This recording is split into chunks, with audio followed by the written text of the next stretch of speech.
you were when you observed him? Yeah, right about here, in the middle. Indicating for the record, he is pointing to the little mat on the floor leading from the front door. It's hard to tell the depth. Were you in front of the manager's office? Yeah, if you look at the thing, my partner and I were in the front area, manager's office, by the door area where we were talking to the manager when I first saw him coming down the staircase. Okay. Now, when you first saw him, what, if anything, did you observe about him? When I first saw him, it was a quick glance over my shoulder in that area. In the past, I have been there on patrol and also for narcotics. My main glance over my shoulder was for kind of to see who was coming down and to look for any kind of weapons. So I kind of quickly looked up, then I looked right back, my attention towards the manager.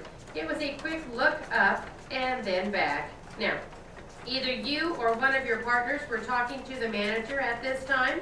Officer Murphy was talking to the manager and I was standing a couple feet away, listening to the conversation and not really engaged in it. I was just trying to pay attention and listened to what was being said. And where was the manager? Can I get up? Sure, I will get the marker. Maybe you can just put in an X where the manager was. Okay, right about there, right in between us. I can do a little, can you kind of finish the ends? I am sorry, thanks. It was kind of like in the doorway, but maybe half a step outside her doorway, and the door was open and she was right around that vicinity. Okay, and Officer Murphy then had his back to the steps from that positioning? Yes. What was the next thing that happened that you recall after you saw him on the fourth or fifth step? Like I said, I looked up, saw him, and I turned back my attention towards the manager and Officer Murphy. And he descended the steps, turned left, and went to exit the building. So he walked past you and Officer Murphy? Yes. And what happened at that point? As that was happening, that's when the manager pointed towards him, at him, and said, "That's the one who lives in number 20. That's the reason we were there for the narcotics investigation for room 20. Now that's when she said, he is the one that lives in 20. And where was he when the manager said that? He was already walking by us, had already walked by us. So he was at the front door? Yeah, well, no. I don't know at the front door, actually right then and there, but close to it, or descending the steps, the last set of steps towards the front door. Can you show me on the diagram? I would say right in this area. So let me make sure that my diagram is not confusing you. There are actually two doors, is that right? You know, this one wasn't, no. I think it was a structure for the door, but I don't remember. There actually, if there was, it was open. I don't really remember physically opening up a door. I think there was a cutout of one, or somehow propped open, but there was no actual physical door to open to lead out until down this way, went to the street level. That's from my memory. At the time the manager said, that's the man that lives in 20, he had gone down the steps towards the exterior door, correct. He was going down towards the front door, correct. And what happened after the manager said, that's the man who lives in number 20? When she said that, that's when I started looking toward him again. I could hear Officer Nagel saying something. I couldn't remember what he was saying, but then I remembered Officer Murphy saying, like, police, and that's when Mr. Christman started running. Well, could you, actually, Mr. Christman, if he was already on the steps at the time the manager said, now that's the man that lives in 20, he would have been out the front door by the time you turned around, wouldn't he? I'm sorry. I couldn't really understand the question. What steps are you talking about? And if you could, show me the position. I will try to be more clarifying. Let me show you what's been marked as defense E, okay? Take a moment to look at that picture and see if you recognize it and can identify what's in the picture. It's a front door, a front metal grate, and that's the door. Okay. Now, I believe you testified previously that when the manager said, that's the man that lives in 20, he was on these front steps leading to the sidewalk. Is that right? He had already walked. He was just walking by us and just starting to descend these steps which would have been right here. And that's what I said, right here, indicating on my diagram vertical lines in front of the block that's marked front door. Yeah. Is that the same steps? Are those the same steps that you can see in the picture that's been marked Defense E? The front steps right here? Yes, that's correct. Indicating for the record, officer pointed to the steps that are visible in Defense E under the sign that says San Julian Hotel.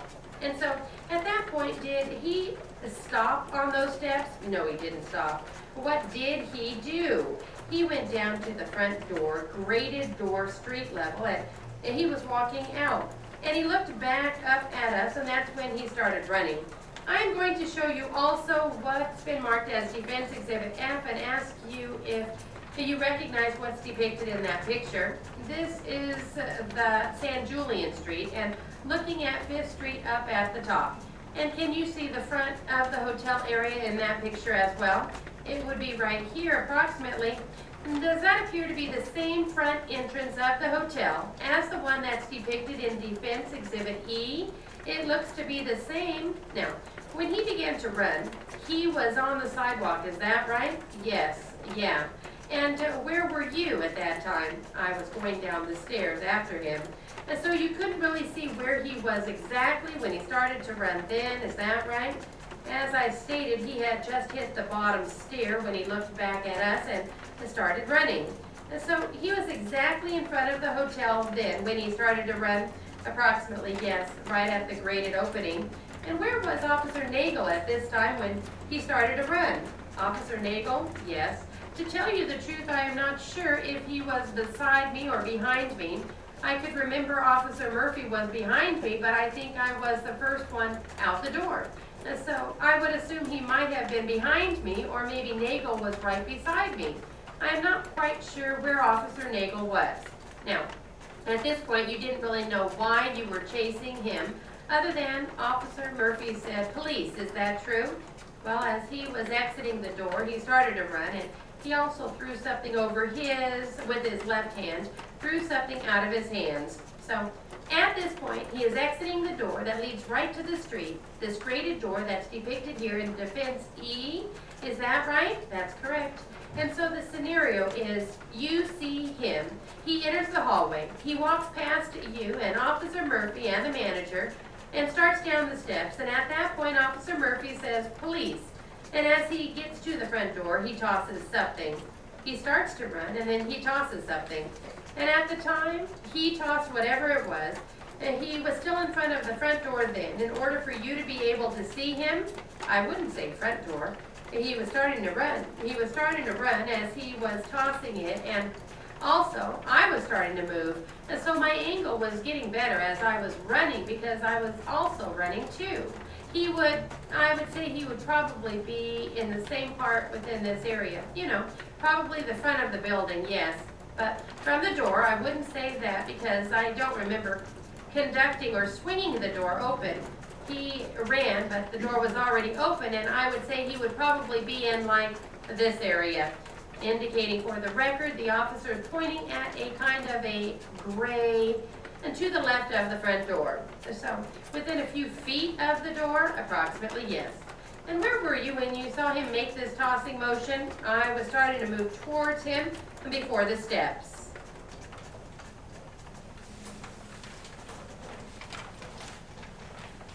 All right. Sorry. All right. That one on real estate. Okay, here we go. Mr. Hunter, when was the first time you had occasion to have contact of any kind with Mr. A.J. Webb? In April of 1978, our company undertook the appraisal of a piece of property for him. Now, this was a piece of vacant property containing approximately 10,000 square feet. Now, that was in April of 1978, is that correct? That is correct. And in May of 1978, Mr. Webb was referred to me by one of the gentlemen in our appraisal department who asked me to locate a buyer for the property.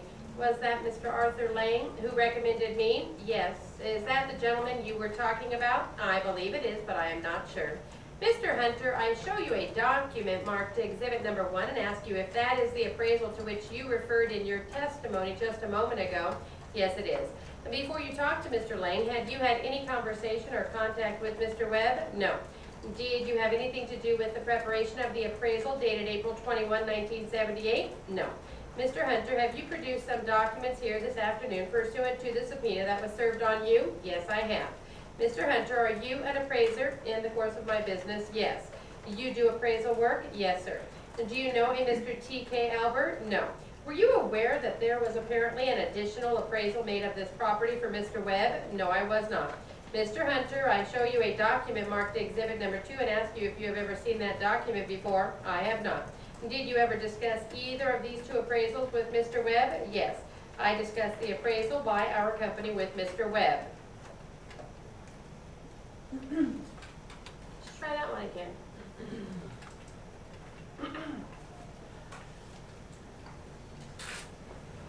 Mr. Hunter, when was the first time you had occasion to have contact of any kind with Mr. A.J. Webb? In April of 1978, our company undertook the appraisal of a piece of property for him. This was a piece of vacant property containing approximately 10,000 square feet. Now that was in April of 1978, is that correct? That is correct. And in May of 1978, Mr. Webb was referred to me by one of the gentlemen in our appraisal department who asked me to locate a buyer for the property. Was that Mr. Arthur Lang who recommended me? Yes. Is that the gentleman you were talking about? I believe it is, but I am not sure. Mr. Hunter, I show you a document marked exhibit number 1 and ask you if that is the appraisal to which you referred in your testimony just a moment ago. Yes, it is. Before you talked to Mr. Lang, had you had any conversation or contact with Mr. Webb? No. Did you have anything to do with the preparation of the appraisal dated April 21, 1978? No. Mr. Hunter, have you produced some documents here this afternoon pursuant to the subpoena that was served on you? Yes, I have. Mr. Hunter, are you an appraiser in the course of my business? Yes. You do appraisal work? Yes, sir. And do you know a Mr. T.K. Albert? No. Were you aware that there was apparently an additional appraisal made of this property for Mr. Webb? No, I was not. Mr. Hunter, I show you a document marked exhibit number 2 and ask you if you have ever seen that document before. I have not. Did you ever discuss either of these 2 appraisals with Mr. Webb? Yes, I discussed the appraisal by our company with Mr. Webb. Okay, one more time on this one. Mr. Hunter, when was the first time you had occasion to have contact of any kind with Mr. A.J. Webb? In April of 1978, our company undertook the appraisal of a piece of property for him, and this was a piece of vacant property containing approximately 10,000 square feet. Now that was in April of 1978, is that correct? That is correct. And in May of 1978, Mr. Webb was referred to me by one of the gentlemen in our appraisal department who asked me to locate a buyer for the property. Was that Mr. Arthur Lang who recommended me? Yes. Is that the gentleman you were talking about? I believe it is, but I am not sure. Mr. Hunter, I show you a document marked exhibit number 1 and ask you if that is the appraisal to which you referred in your testimony just a moment ago. Yes, it is. Before you talked to Mr. Lang, had you had any conversation or contact with Mr. Webb? No. And did you have anything to do with the preparation of the appraisal dated April 21, 1978? No. Now, Mr. Hunter, have you produced some documents here this afternoon pursuant to the subpoena that was served on you? Yes, I have. Mr. Hunter, are you an appraiser in the course of my business? Yes. You do appraisal work? Yes, sir. Do you know Mr. T.K. Albert? No. Were you aware that there was apparently an additional appraisal made of this property for Mr. Webb? No, I was not. Mr. Hunter, I show you a document marked exhibit number 2 and ask you if you have ever seen that document before. I have not. And did you ever discuss either of these 2 appraisals with Mr. Webb? Yes, I discussed the appraisal by our company with Mr. Webb.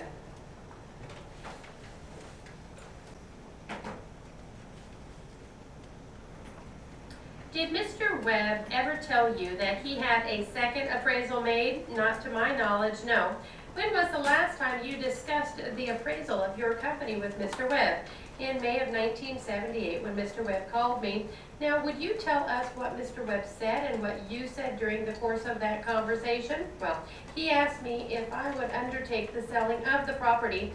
He told me that we had made an appraisal of $45,000. I told him that price was in the ballpark as far as I was concerned.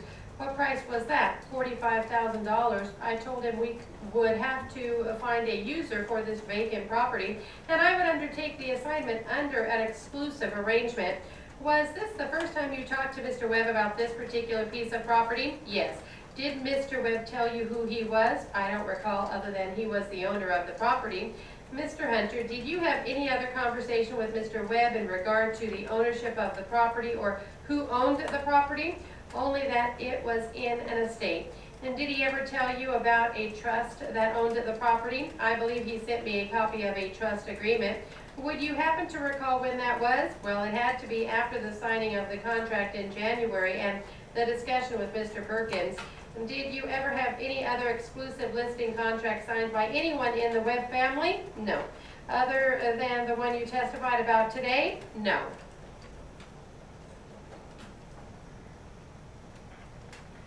Did Mr. Webb ever tell you that he had a second appraisal made? Not to my knowledge, no. When was the last time you discussed the appraisal of your company with Mr. Webb? In May of 1978, when Mr. Webb called me. Now, would you tell us what Mr. Webb said and what you said during the course of that conversation? Well, he asked me if I would undertake the selling of the property. He told me that we had made an appraisal of $45,000. I told him that the price was in the ballpark as far as I was concerned. What price was that? $45,000. I told him we would have to find a user for this vacant property and I would undertake the assignment under an exclusive arrangement. Was this the first time you talked to Mr. Webb about this particular piece of property? Yes. Did Mr. Webb tell you who he was? I don't recall, other than he was the owner of the property. Mr. Hunter, did you have any other conversation with Mr. Webb in regard to the ownership of the property or who owned the property? Only that it was in an estate. And did he ever tell you about a trust that owned the property? I believe he sent me a copy of a trust agreement. Would you happen to recall when that was? Well, it had to be after the signing of the contract in January and the discussion with Mr. Perkins. And did you ever have any other exclusive listing contract signed by anyone in the Webb family? No. Other than the one you testified about today? No. One more time on this one. Did Mr. Webb ever tell you that he had a second appraisal made? Not to my knowledge, no. When was the last time you discussed the appraisal of your company with Mr. Webb? In May of 1978, when Mr. Webb called me. Now, would you tell us what Mr. Webb said and what you said during the course of that conversation? Well, he asked me if I would undertake the selling of the property. He told me that we had made an appraisal of $45,000. I told him that price was in the ballpark as far as I was concerned. What price was that? $45,000. I told him we would have to find a user for this vacant property and I would undertake the assignment under an exclusive arrangement. Was this the first time you talked to Mr. Webb about this particular piece of property? Yes. Did Mr. Webb tell you who he was? I don't recall, other than he was the owner of the property. And Mr. Hunter, did you have any other conversation with Mr. Webb in regard to the ownership of the property or who owned the property? Only that it was in an estate. And did he ever tell you about a trust that owned the property? I believe he sent me a copy of a trust agreement. Would you happen to recall when that was? Well, it had to be after the signing of the contract in January and the discussion with Mr. Perkins. And did you ever have any other exclusive listing contract signed by anyone in the Webb family? No. Other than the one you testified about today? No.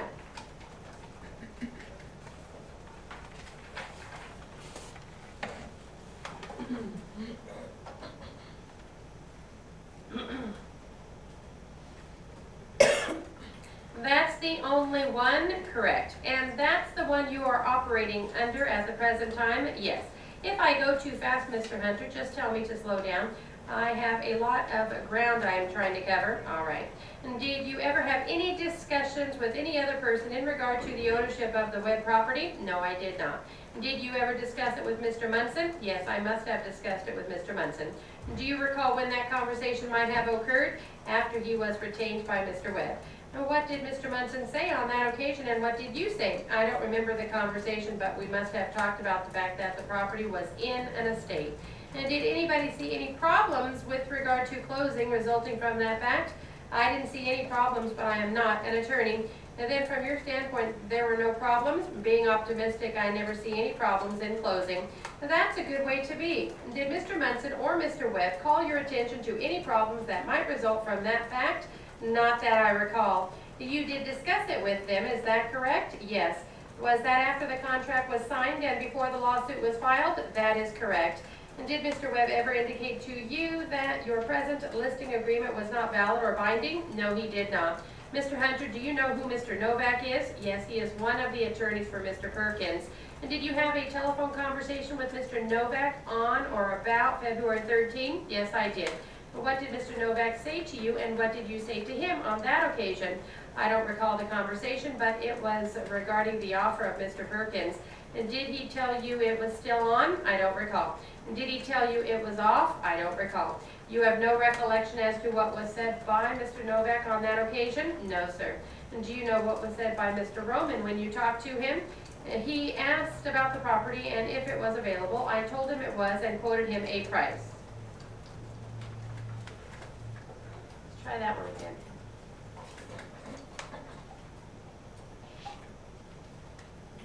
That's the only one? Correct. And that's the one you are operating under at the present time? Yes. If I go too fast, Mr. Hunter, just tell me to slow down. I have a lot of ground I am trying to cover. All right. Did you ever have any discussions with any other person in regard to the ownership of the Webb property? No, I did not. Did you ever discuss it with Mr. Munson? Yes, I must have discussed it with Mr. Munson. Do you recall when that conversation might have occurred? After he was retained by Mr. Webb. What did Mr. Munson say on that occasion and what did you say? I don't remember the conversation, but we must have talked about the fact that the property was in an estate. And did anybody see any problems with regard to closing resulting from that fact? I didn't see any problems, but I am not an attorney. And then from your standpoint, there were no problems. Being optimistic, I never see any problems in closing. And that's a good way to be. Did Mr. Munson or Mr. Webb call your attention to any problems that might result from that fact? Not that I recall. But you did discuss it with them, is that correct? Yes. Was that after the contract was signed and before the lawsuit was filed? That is correct. And did Mr. Webb ever indicate to you that your present listing agreement was not valid or binding? No, he did not. Mr. Hunter, do you know who Mr. Novak is? Yes, he is one of the attorneys for Mr. Perkins. Did you have a telephone conversation with Mr. Novak on or about February 13th? Yes, I did. What did Mr. Novak say to you and what did you say to him on that occasion? I don't recall a conversation, but it was regarding the offer of Mr. Perkins. Did he tell you it was still on? I don't recall. Did he tell you it was off? I don't recall. You have no recollection as to what was said by Mr. Novak on that occasion? No, sir. And do you know what was said by Mr. Roman when you talked to him? He asked about the property and if it was available. I told him it was and quoted him a price.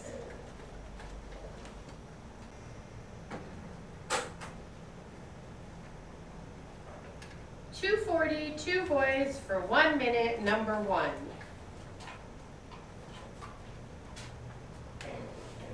Okay, ready?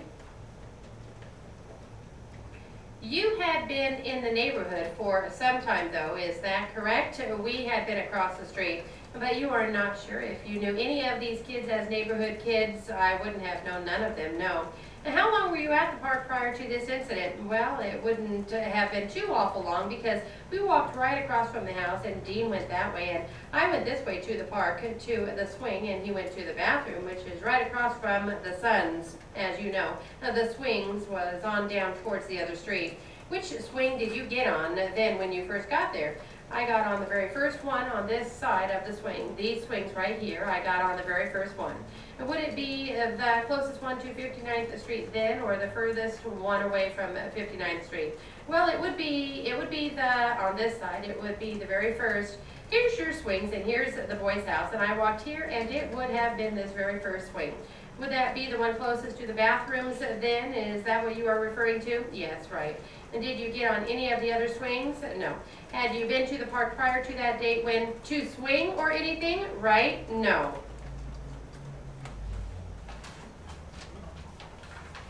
Okay, number two.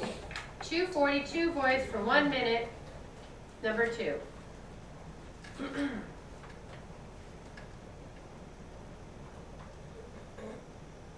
When you first got on the swing, did you notice anything unusual about it? No. Did it appear to be just the same as all the other swings? It sure did. How long were you swinging? Oh, I don't know. I got up about 5 feet, so when I got myself worked up to about 5 feet.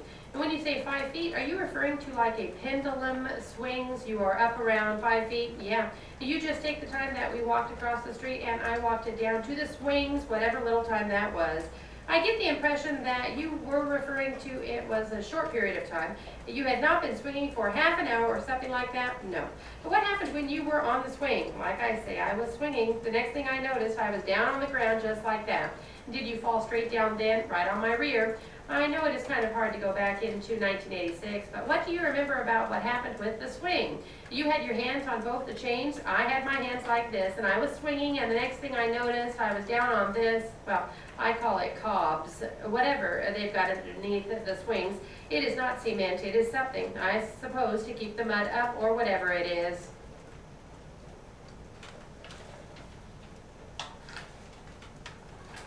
Okay, 240, number 3. 240 for 1 minute, number 3.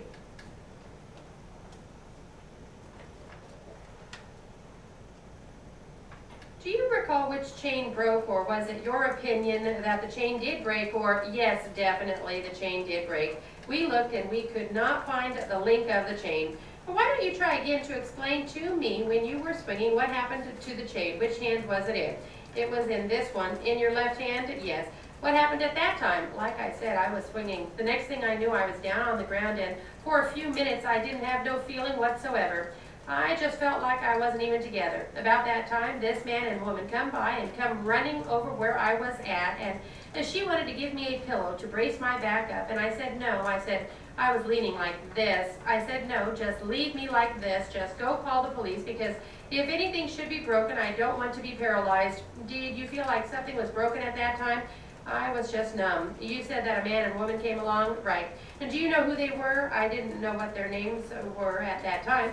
And did you have a conversation with them at that time, or no? The only thing that was said was, I said was that she wanted to help me put a pillow up, and I said no.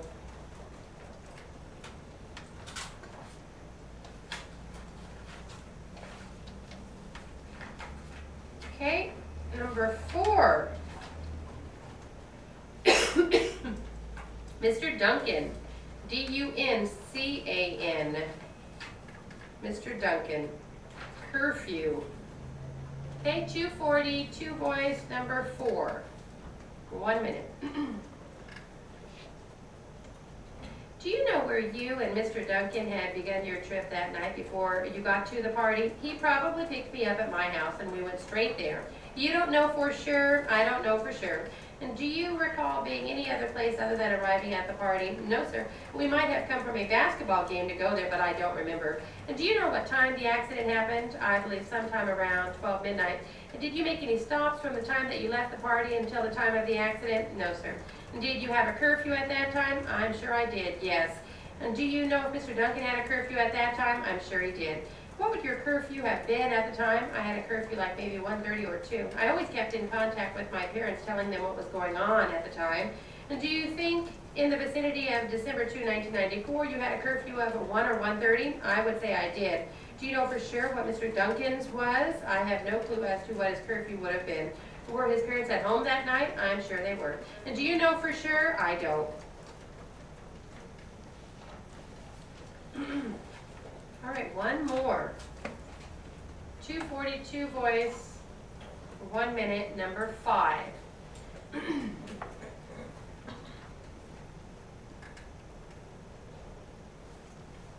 Was that the road that you took to your house or to your school? That took